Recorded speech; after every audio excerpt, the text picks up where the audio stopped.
Griffs dropped one to the Manhattan Jaspers tonight 94-86, despite 26 points from Phil Valenti. Manhattan was led by Shane Richards, who had 32 points tonight. I'm Andy Helwig, and welcome to the Canisius College postgame report. Coach Jim Barron, Malcolm McMillan, and Phil Valenti are ready to go at the press conference. We'll send it back to the Kessler Center. We knew it was going to be a hard-fought game. I thought the first half, only having one offensive rebounding was really, that really hurt us. They hit some shots. I mean, they got guys stepping up, and that's what I was concerned about coming in because, they've been to postseason, playing with a lot of confidence, and they're shooting with a lot of confidence. And we try to go man, we try to go zone. We did miss a couple of assignments with the zone, and they stepped up and made shots. And then we were climbing. And I thought the second half we dug a hole that was very tough to come back in. And then we missed shots. Even though we shot 50%, but, they shot 56%. And, you make 14 threes out of 22. You got to give them credit. We're still searching. And that's what I was concerned about, Mark, early on. We're still trying to search for a leader, upperclassman, somebody that's going to pull the train. Last year we had Josiah, we had Jeremiah. We had guys that would be able to do that. And now all of a sudden, especially, because we've been on the road and. Playing so many games with being on the road and then coming home, and you need a couple of guys to step up, and then the rebounding. I just thought we gave up too many easy putbacks, or they got the rebound, they brought it back out, they ran the clock, and then they got open shots. So, we got to keep working to get better. We got to keep working to improve. Was Reynolds 100% physically, or because Jamal Reynolds? Yes. Yeah. Oh yeah, he was fine. But it's tough. He has a tough time playing against his own. He just can't shoot. It's just he's not a shooter. He's an aggressive rebounder, and that's why I was disappointed. One offensive rebound the first half, because that's what he does. But we need guys coming in off the bench. We tried Dowse, Kiefer Dowse, then we went with Isaiah.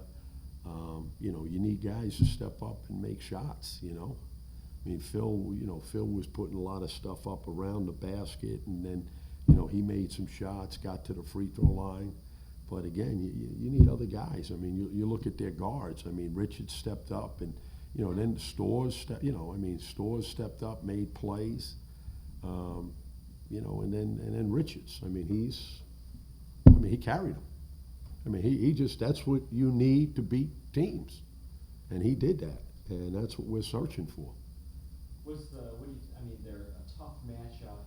Williams is a really athletic wing. Their guard. Yeah, he's very good, They're very tough good. Man, they're tough zone. Yeah. Start of the second half when Richards was hitting those shots, you were in the zone. Yeah. What was, kind of the thought process?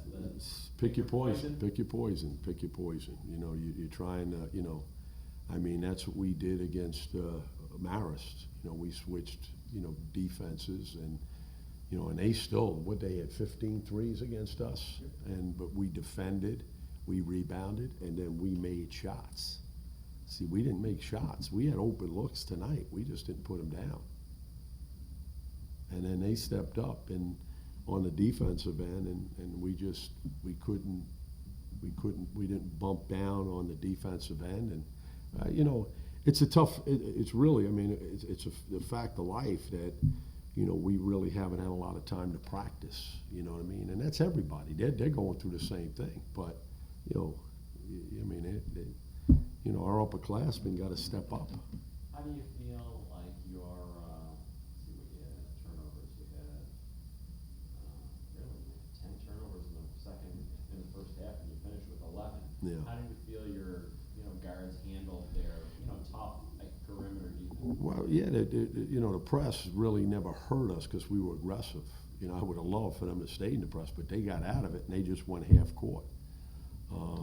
we changed too. We usually press, we up tempo, but we kind of took that off so that we can go half court. And again, that's part of our MO is to use our aggressiveness. And we seemed like we were coming from behind. And the whole process is we got to keep working to get better. And I know it. I know it. We lost Jeremiah. He was our best defensive guard last year.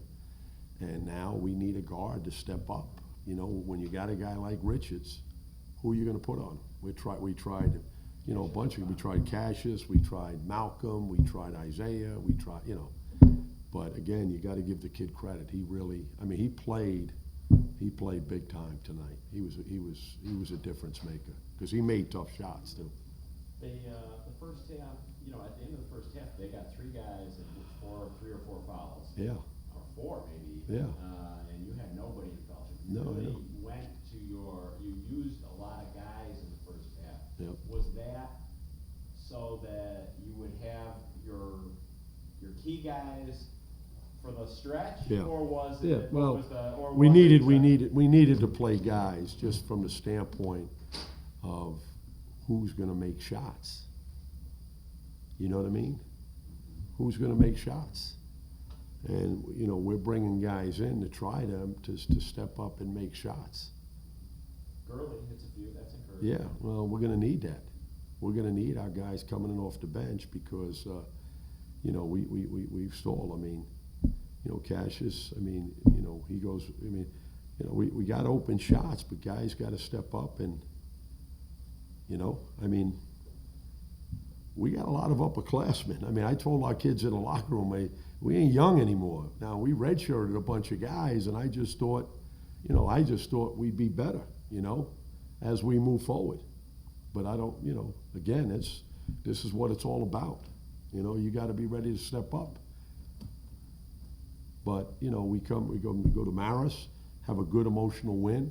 Then we go to Monmouth, beat them the first time. They beat us. And now we got, Manhattan, who's coming in with a lot of confidence because they're coming off a victory against Siena. And, we got to answer the intensity. We got to answer the bell as far as readiness and stepping up and making shots, making plays. And certainly they did that. So I got to give them credit. All right? Thanks. Coach. Yeah.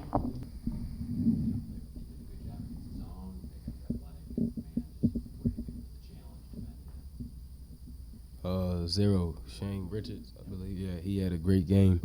We couldn't stop him, and I think that was the biggest thing. Nobody in particular, just team defense right now is the issue. And us and me on the bigs, we weren't rebounding. We didn't rebound. Couple possessions, we gave him a couple of rebounds we shouldn't have, and that was a big issue. Their coach was in here talking.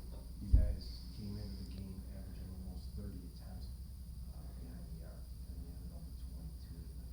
They said the whole thing is they were trying to defend you guys before you even got a chance to shoot. Did you feel that out there? Yeah, I definitely felt it. A couple of times I caught the ball. I wasn't even in shooting range, so it's tough when they extended zones, but they definitely props to them and their coaching staff because they definitely did a great job taking open shots away. A lot of their shots were contested. Seemed like one of the answers was to get Phil open in the middle of the lane. You did a pretty good job of that. Do you feel like your guys found you open in the middle of the lane? Yeah, for sure. For sure. Was there any thought like at halftime you're down, I think 3? Kind of what was the emphasis? Was there any, one or two things the coaches were preaching to you? Yeah, get stops. That was the biggest thing, get stops. And we couldn't do it in the second half, but we'll clean it up. With about 6:10 to go, you guys went mad. You got a quick stop and a bucket and made it a one-possession game, I think, after that.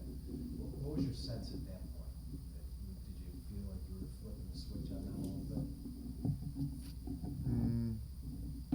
I don't know. We just didn't rebound and defend. That's not what it comes down to. That's how you lose basketball games, is not defending and not rebounding. And that's on everybody. With the Manhattan win, the Jaspers improved to 3-2 in the MAC. They go to Niagara University on Saturday to play the Purple Eagles. And with the Griffs loss, they dropped to 2-3 in the MAC. And on Saturday, they'll take on the St. Peter's Peacocks at 2 p.m. in the Kessler Center. I'm Andy Helwig, and go Griffs.